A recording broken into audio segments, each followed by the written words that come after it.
The race for South Carolina's 1st congressional district continues to take shape, with more candidates stepping forward to share their vision and priorities. Let's welcome Francina Dantzler, Democratic candidate for South Carolina's 1st congressional district. Happy to have you here with us. Thank you. I'm glad to be here. Yeah, so why don't you share with our audience a little bit more about your background and what has led you to this moment. You're also an educator, Yes. so I'm going to be asking you about that as well. Okay, Yeah. okay, very good. Well, I'm Francina Dantzler, and I'm originally from Orangeburg, South Carolina. I grew up there, and I grew up in Lexington and West Columbia. So I've lived a couple other places besides Orangeburg. But you're a native South Carolinian. Native South Carolina, and I Yeah. love South Carolina. Yeah. Love the places, I love the people. So anyway, I have a bachelor's and a master's degree from South Carolina State University, bachelor's in psychology, Yeah. a master's in counselor education, and then I went on to the University of South Carolina in Columbia and received my ed specialist degree in educational administration. And you've been working in education for decades now. That's right, What do for you- at least 30 years. At least 30 years. What do you think about that experience lending itself to represent the people of South Carolina up in Washington? Okay, well, you know, as an educator, we have to advocate for everything, for any resources that we need, helping the students. So I've had an opportunity to work with various families from different backgrounds, rich, poor, students who are not from America, students who are from here, rural.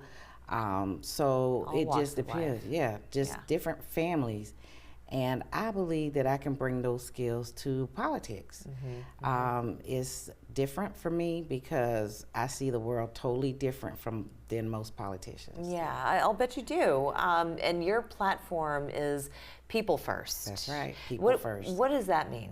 People first. You know, sometimes, and I think educators, we think this sometimes about people that work at the top, that they make decisions without thinking about the fine tune, how that's going to impact everybody. Oh, yeah. And I just believe that our government, they have to, when we make decisions about the economy, when we make decisions about education, when we make decisions about health care, when we make decisions about immigrants reform and our birth rights for the students or children who were born in America, we have to think about how that's going to impact everybody. How do you find South Carolina is doing in terms of education, healthcare, infrastructure? You know, these are all things that people do care about. So where do you see the system is broken, and how would you go about fixing it? Well, to be honest with you, I don't think South Carolina's educational system is broken at all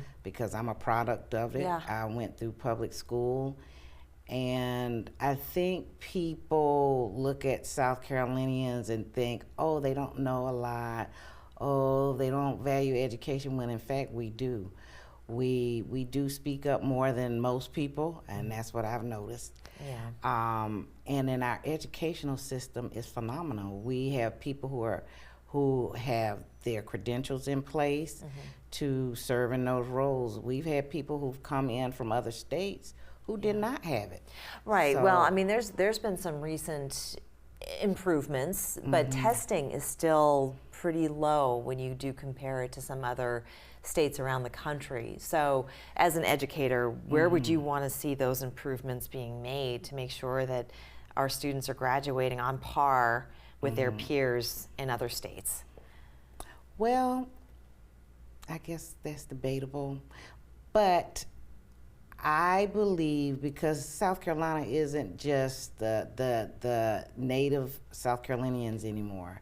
We have students from all over based on what I've seen in education. We have students from New York, we have students from California, we have students from Michigan. So it's just not the original South Carolinians here that we are that we have in education. But if I had to look at one thing that I want our education department to do a better job is with sciences, and having females in the sciences more so than the males. That is something that I know that's national, Yeah. but I just think our educational system in South Carolina is phenomenal. So it's very hard for me retiring out of education to see it from a negative standpoint. Okay. And then as far as healthcare goes, you know, and this links back to the economy. Everything is getting so very expensive. It is. And people want to be able to get their education in South Carolina, get their jobs in South Carolina, raise their families in South Carolina, and sometimes that becomes a little bit difficult because it is very expensive to live here. So how do you kind of even that playing field for people who would really like to maintain their life in the state? Well, we have to do a better job of paying people. They got to increase the salaries. I know where I live, the cost of living there is high. So I just hope that our South Carolina governor, whoever is selected, that they decide that they're going to do a sweep around the state and make sure that parents are making enough that they can take care of their families. Francina, I really appreciate you coming in and sharing your platform with us. Thank you. We'll be back after this.